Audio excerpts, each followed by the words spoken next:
কলিয়াবৰৰ হাতীখোৱাত পথ দুৰ্ঘটনাত আহত এজন কলিয়াবৰৰ পৰা তেজপুৰৰ দিশত ৰখাই থোৱা ট্ৰাকত নিয়ন্ত্ৰণ হেৰুৱাই প্ৰচণ্ড খুন্দা মাৰে টমটমখনে ৰখাই থোৱা ট্ৰাকখনৰ নম্বৰ হৈছে WB57E1337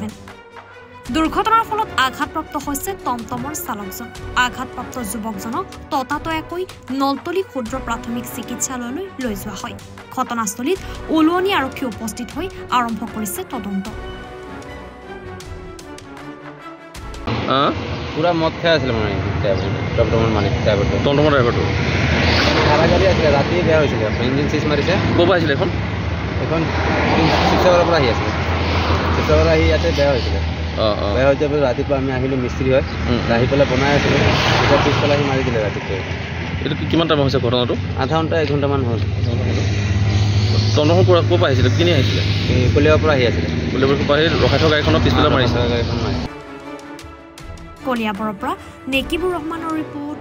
এনি ভাৰত 24